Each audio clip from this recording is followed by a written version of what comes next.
ভিতৰুৱা অঞ্চলত মোৰ ভাষণটো শুনিলে নহয়, কোন মিডিয়ামত দিলোঁ, অসমীয়া মাধ্যমত দিলোঁ নে আমাৰ এই অঞ্চলবোৰত ক'ৰবাত বাংলা মাধ্যমৰ স্কুল আছেনে? নাই। মুখ্যমন্ত্ৰী আচল কথা হ'ল কি, জুবিন গাৰ্গৰ মৃত্যুৰ পিছত মই এটা কথা কৈছিলোঁ আগতে, ৰিপিট নকৰোঁ আৰু, কোনে মাৰিছে, কি কৰিছে, কোন জড়িত, কৈছিলোঁ আগতে। মোৰ সন্দেহ কাৰ প্ৰতি, মোৰ আঙুলি কাৰ ফালে যায়, মই ৰিপিট নকৰোঁ।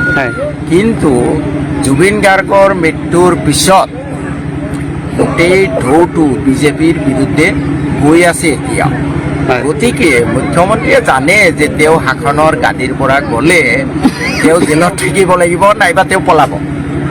সেইকাৰণে তেওঁ অলপ আবুল তাবুল বকি আছে। কিন্তু পাগলে নাকয় কি, ছাগলে নাখায় কি, আপোনালোকে গুৰুত্ব নিদিব। মুখ্যমন্ত্ৰীয়ে যি বকে বকি থাকক, আমি আমাৰ কাম কৰিম। আমি অসম মাতৃৰ শ্ৰদ্ধা কৰোঁ, অসম মাতৃৰ সেৱাৰে কাম কৰিম।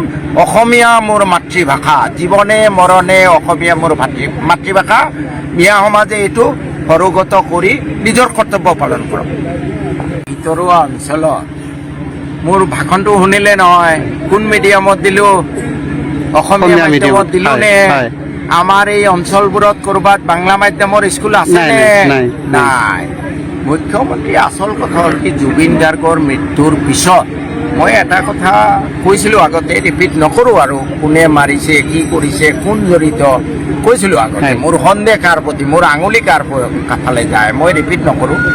কিন্তু জুবিন গাৰ্গৰ মৃত্যুৰ পিছত গোটেই ঢৌটো বিজেপিৰ বিৰুদ্ধে গৈ আছে এতিয়া।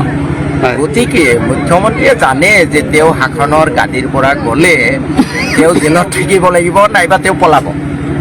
সেইকাৰণে তেওঁ অলপ আবুল তাবুল বকি আছে। কিন্তু পাগলে নাকয় কি, ছাগলে নাখায় কি, আপোনালোকে গুৰুত্ব নিদিব।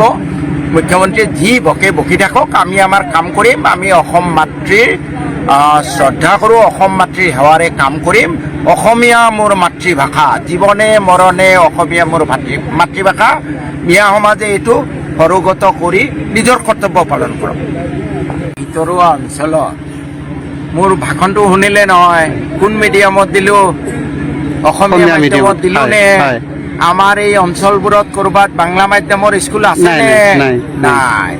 মুখ্যমন্ত্ৰী আচল কথা হ'ল কি, জুবিন গাৰ্গৰ মৃত্যুৰ পিছত মই এটা কথা কৈছিলোঁ আগতে, ৰিপিট নকৰোঁ আৰু, কোনে মাৰিছে, কি কৰিছে, কোন জড়িত, কৈছিলোঁ আগতে। মোৰ সন্দেহ কাৰ প্ৰতি, মোৰ আঙুলি কাৰ ফালে যায়, মই ৰিপিট নকৰোঁ।